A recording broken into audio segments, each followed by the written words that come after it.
विगत वर्षों में पूछे गए महत्वपूर्ण परीक्षा उपयोगी प्रश्न। क्वेश्चन नंबर फर्स्ट है, प्रकाश खालिस्तान में संचरित होता है। राइट आंसर होगा सीधी रेखा में। क्वेश्चन नंबर 2, प्रकाश की गति होती है। राइट आंसर होगा 3 × 10⁸ मीटर पर सेकंड। क्वेश्चन नंबर 3, निम्न में से कौन सा सही नहीं है। ऑप्शन ए, अलग अलग माध्यम में प्रकाश की चाल अलग अलग होती है। ऑप्शन बी, दिए गए माध्यम में प्रकाश की चाल अलग अलग रंगों के लिए अलग अलग होती है। ऑप्शन सी, आपतन और अपवर्तन कोण बराबर होते हैं। ऑप्शन डी, आपतित किरण, अपवर्तित किरण और आपतन पर पृष्ठ का अभिलंब एक ही तल में होता है। इसका राइट आंसर हो जाएगा ऑप्शन नंबर सी, आपतन और अपवर्तन कोण बराबर होता है। ये गलत है। क्वेश्चन नंबर 4, यदि प्रकाश की किरणें किसी समतल दर्पण के 30 डिग्री के आपतन कोण पर गिरती है तो परावर्तन कोण कितना होगा। राइट आंसर होगा 30 डिग्री। समतल दर्पण है, कोण आई बराबर कोण आर। क्वेश्चन नंबर 5, निम्न में से कौन सा परावर्तन का नियम नहीं है। इसका राइट आंसर हो जाएगा, परावर्तन प्रकाश की गति को प्रभावित करता है। ये परावर्तन का नियम नहीं है। बाकी तीनों परावर्तन के नियम है, A B C option. Question number 6, जब प्रकाश सघन माध्यम से विरल माध्यम प्रवेश करता है धीमा तथा खालिस्तान हो जाता है। राइट आंसर हो जाएगा नॉर्मल से दूर झुकता है। क्वेश्चन नंबर 7, समतल दर्पण में बनने वाले प्रतिबिंब की प्रकृति क्या होती है। राइट आंसर आभासी और सीधा। क्वेश्चन नंबर 8, समतल दर्पण में बनने वाले प्रतिबिंब की स्थिति क्या होती है। राइट आंसर दर्पण के पीछे। क्वेश्चन नंबर 9, जब किसी अपारदर्शी वस्तु पर प्रकाश आपतित होता है तो हम उसकी ज्यामितीय छाया देखते हैं, ऐसा किस कारण से होता है। राइट आंसर होगा प्रकाश की एक सीधी रेखा में यात्रा करने से। क्वेश्चन नंबर 10, दर्पणों द्वारा प्रतिबिंब के बनने में शामिल परिघटना होती है। राइट आंसर होगा परावर्तन।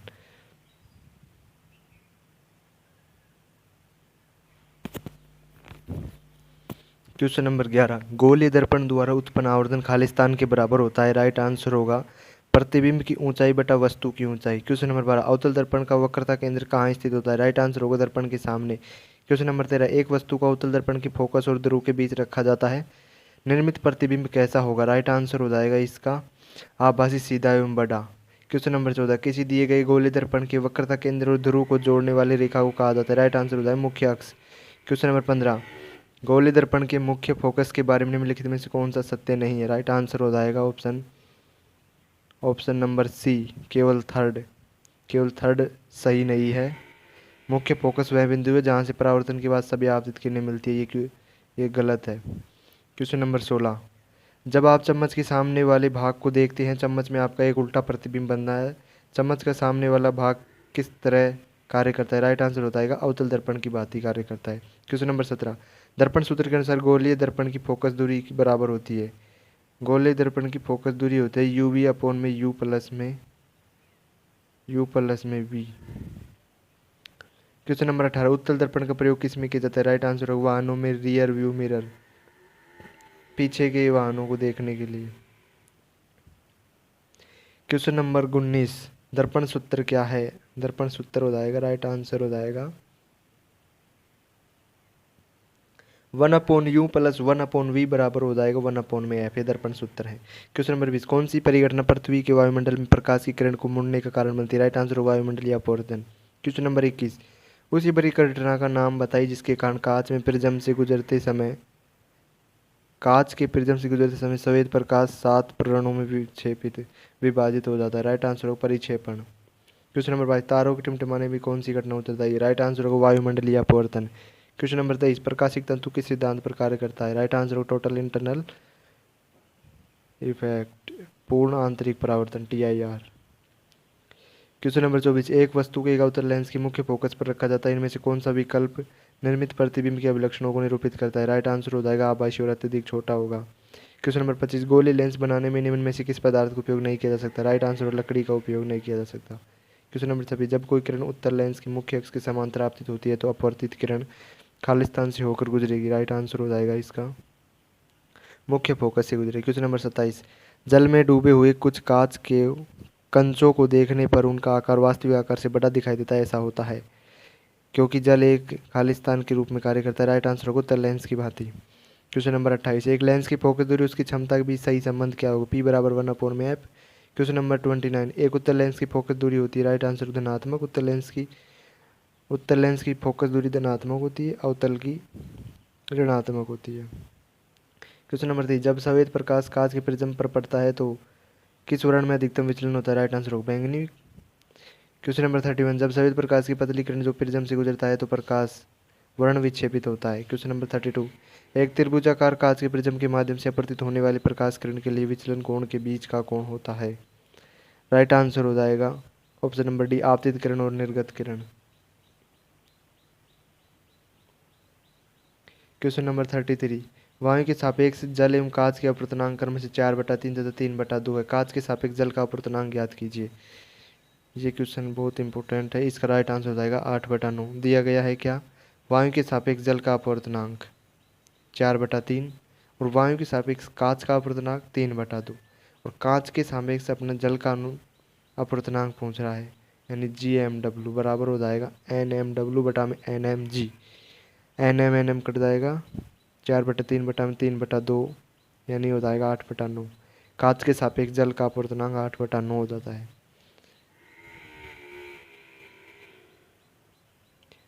अपनों को पूछा है कांच के सापेक्ष जल का अपवर्तनांक, तो जल के अपवर्तनांक को ऊपर रखेंगे और कांच के अपवर्तनांक को नीचे रखेंगे, उससे मान आएगा। क्वेश्चन नंबर 34, जल तथा कांच के अपवर्तनांक क्रम से 1.35 तथा 1.50। यदि प्रकाश किरण कांच से जल में जा रही है तो उसका अपवर्तनांक होगा। राइट आंसर हो जाएगा 0.9। दिया गया है क्या, वाटर का 1.35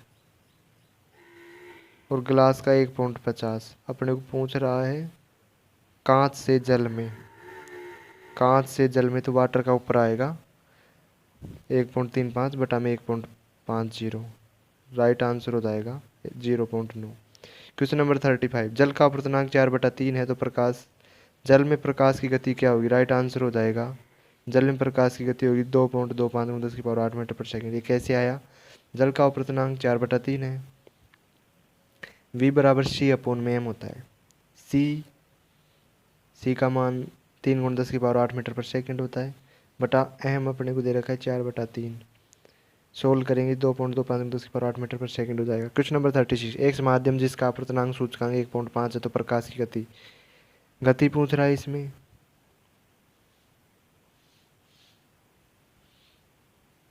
दिया गया है माध्यम का अपवर्तनांक 1.5, प्रकाश की गति पूछ रहा है। अपवर्तनांक निर्वात में प्रकाश की चाल बटा माध्यम में प्रकाश की चाल, ये अपवर्तनांक होता है। तो माध्यम प्रकाश की चाल 3 × 10⁸ बटा 1.5 हो जाएगा 2 × 10⁸ मीटर पर सेकेंड। क्वेश्चन नंबर 37, किसी उत्तल दर्पण की वक्रता त्रिज्या 15 सेमी है, नई कार 3 चिन्ह परिपाटी का पालन करते हुए मुख्य फोकस पर स्थित होगा। राइट आंसर हो जाएगा इसका, वक्रता त्रिज्या 15 सेंटीमीटर, फोकस दूरी r/2 हो जाएगी, f बराबर 15/2 यानी 7.5। चूंकि उत्तल दर्पण है तो प्लस आएगी फोकस लेंथ। क्वेश्चन नंबर 38, किसी अवतल दर्पण का फोकस इसके ध्रुव से 16 सेंटीमीटर दूरी पर है, इसकी वक्रता केंद्र ध्रुव से खाली स्थान दूरी पर स्थित होगा। दिया गया है फोकस 16 सेंटीमीटर फोकल लेंथ, वक्रता त्रिज्या 2 × फोकस दूरी की होती है, r बराबर 2 × 16 यानी r बराबर 32 सेंटीमीटर आ जाएगा। क्वेश्चन नंबर 39, 45 डिग्री कोण पर जो कि दो दर्पणों के बीच रखी वस्तु कितने प्रतिबिंब बनाएगी। थीटा बराबर 45 डिग्री है, n बराबर होगा 360 बटा में थीटा। क्यों होगा 360 बटा में थीटा, क्योंकि n क्या है, सम।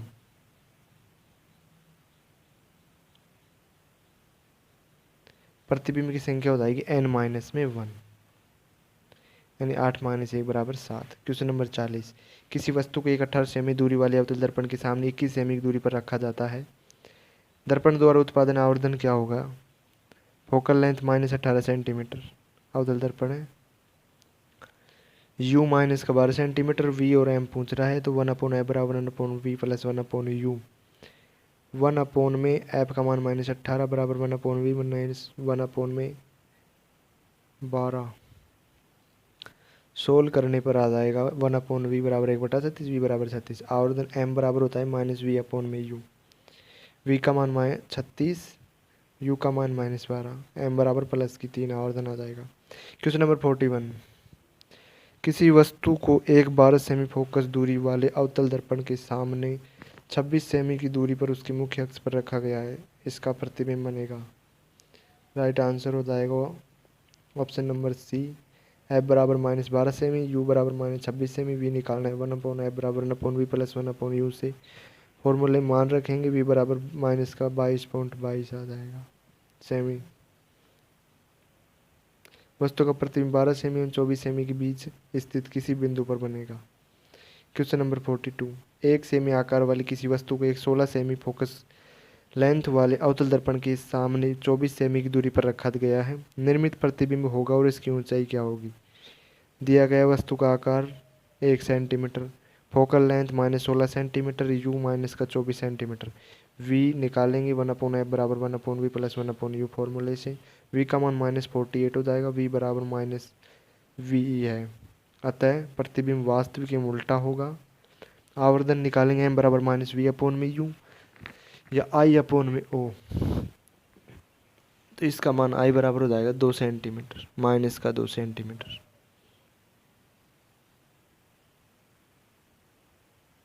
क्वेश्चन नंबर 43, किसी वस्तु को 15 सेमी फोकल दूरी वाले अवतल दर्पण के सामने रखा जाता है और इसका प्रतिबिंब वस्तु की ओर 15 सेमी की दूरी पर बनता है। दर्पण से वस्तु की दूरी क्या होगी। Focal length -15 centimetre, v minus का 45 सेंटीमीटर, u निकालना है तो 1/f बराबर 1/v प्लस 1/u फॉर्मूले से u का मान आ जाएगा माइनस का 22.5 सेंटीमीटर। क्वेश्चन नंबर 44, 30 सेमी और 15 सेमी फोकल लेंथ के दो पतले लेंस एक दूसरे के संपर्क में रखे जाते हैं तो संयोजित फोकस दूरी क्या होगी। f1 बराबर 30 सेंटीमीटर, f2 15 सेंटीमीटर है। संयोजित फोकस दूरी 1/f बराबर हो जाएगी 1/f1 प्लस 1/f2, 1/30 प्लस 1/15 यानी 3/30। f बराबर हो जाएगा 10 सेंटीमीटर। क्वेश्चन नंबर 45, एक लेंस की क्षमता +2 डायोप्टर है, इसकी फोकस दूरी सेमी में कितनी होगी। p बराबर +2 डायोप्टर, फोकल लेंथ पूछ रही, p बराबर 1/f होता है तो f बराबर 1/p 1/2 यानी 0.5 मीटर और सेमी में हो जाएगी 50 सेंटीमीटर। क्वेश्चन नंबर 46, एक अभिसारी लेंस की फोकस दूरी 20 सेमी है, इसकी क्षमता क्या होगी। क्षमता लेंस की फोकस दूरी f बराबर 20 सेंटीमीटर है और p बराबर होता है 1/f और f मीटर में हो जाएगा 0.2 मीटर तो 1/0.2 यानी कि 5 डायोप्टर। क्वेश्चन नंबर 47, एक उत्तल लेंस की फोकस दूरी 10 सेमी तथा उत्तल लेंस की फोकस दूरी 20 सेमी यानी 5 सेमी की दूरी पर रखा जाता है। संयोजित लेंस की क्षमता ज्ञात करो।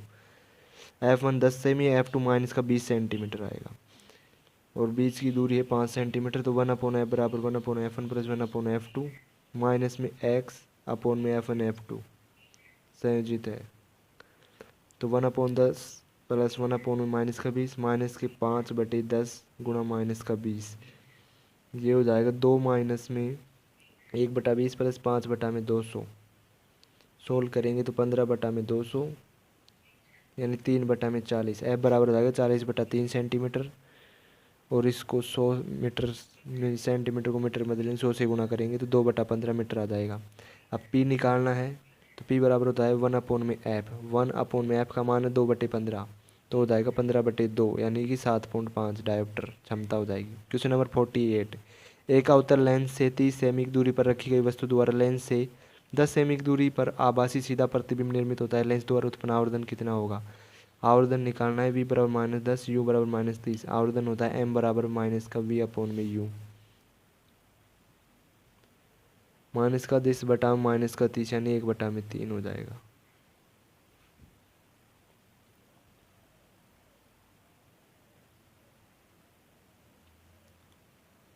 अवतल लेंस की आवर्धन क्षमता धनात्मक ऋणात्मक होती है। क्वेश्चन नंबर 49, 12 सेमी लंबे एक वस्तु को अवतल लेंस से 50 सेमी की दूरी पर रखा जाता है। इस वस्तु का 8 सेमी लंबा आभासी प्रतिबिंब लेंस से कितनी दूरी पर प्राप्त होगा। u बराबर माइनस का 15 सेंटीमीटर, ऑब्जेक्ट 12 सेंटीमीटर है, इमेज 8 सेंटीमीटर, v निकालना है तो m बराबर v अपॉन में u या I अपॉन में o। तो v बटा में -15 u का मान बराबर में I 8/12 यानी v बराबर हो जाएगा -15 गुणा 8/12 यानी माइनस का 10 सेंटीमीटर। क्वेश्चन नंबर 50, एक वस्तु को 20 सेमी फोकस दूरी वाले एक उत्तल लेंस से 50 सेमी की दूरी पर रखा गया है। इसका प्रतिबिंब लेंस से कितनी दूरी पर बनेगा। u बराबर -50 सेंटीमीटर, फोकल लेंथ प्लस का 20 सेंटीमीटर, 1/f बराबर 1/v माइनस 1/u से 1/20/1/v माइनस में 1/में u का मान -50 तो v का मान आ जाएगा 100/3 यानी 33.33 सेंटीमीटर। Question number 51। किसी वस्तु को 4 डायोप्टर क्षमता वाले लेंस के मुख्य अक्ष पर 30 सेमी की दूरी पर रखा गया, निर्मित प्रतिबिंब होगा। क्षमता है 4 डायोप्टर, दर्पण के प्रतिबिंब की दूरी है -30 सेंटीमीटर।